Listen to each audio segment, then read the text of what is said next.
چند 100 آدمیوں نے آ کے گھیر لیا عثمان غنی کے گھر کو، اور کربلا میں تو 3 دن پانی بند رہا ہے، حضرت عثمان غنی پہ 40 دن پانی بند رہا ہے، 40 دن۔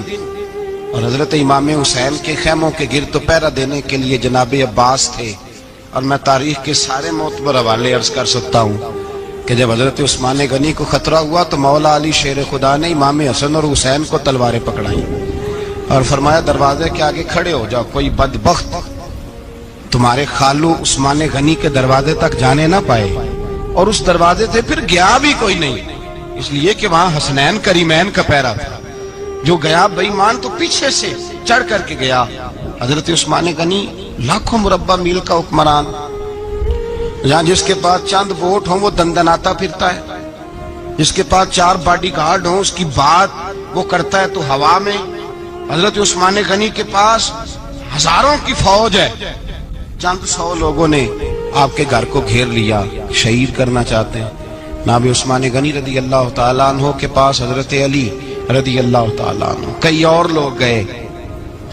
کہا عثمان 3 باتیں ہیں، یا تو ہمیں اجازت دو، یا تو تم تھوڑی دیر کے لیے خلافت چھوڑ دو، حکومت چھوڑ دو، چند دنوں کے لیے کسی اور کو امیر بناؤ۔ جناب عثمان کہنے لگے مجھے تو حکومتوں سے دلچسپی نہیں، لیکن میں چھوڑ نہیں سکتا، اس لیے کہ میرے مصطفیٰ کریم علیہ السلام نے مجھے فرمایا تھا عثمان اللہ تجھے قمیض پہنائے گا، لوگ اتارنا چاہیں گے پر تم اتارنا نہ۔ فرمایا میں سمجھ گیا ہوں، اس سے مراد یہی ہے، میں نہیں چھوڑتا۔ کہا عثمان پھر اس طرح کریں، ہمیں اجازت دیں، یہ چند 100 لوگ ہیں، ہماری تلواریں چند منٹ میں فیصلہ کر دیں گی۔ جناب عثمان غنی فرمانے لگے میں نبی پاک کا شہر اپنی وجہ سے خون میں رنگ دوں، میری وجہ سے؟ نبی پاک علیہ السلام نے فرمایا تھا ایک مینڈا ہوگا، بکرا، جس کی وجہ سے میرے مدینے کی گلیوں میں خون بہے گا، میں وہ بکرا نہیں بننا چاہتا۔ فرمایا میں نہیں چاہتا میری وجہ سے خون بہے اور حضور کے مدینے میں بدامنی ہو۔ عثمان کی جان جاتی ہے تو جائے، پر نبی پاک کے مدینے میں شور نہیں ہونا چاہیے۔ اے پائے نظر ہوش میں آ، یہ کوہ نبی ہے، آنکھوں سے بھی چلنا یہاں بے ادبی ہے۔ تو کہا عثمان پھر اس طرح کرو، کچھ دنوں کے لیے مکے چلے جاؤ۔ میری بات کی سمجھ آ رہی؟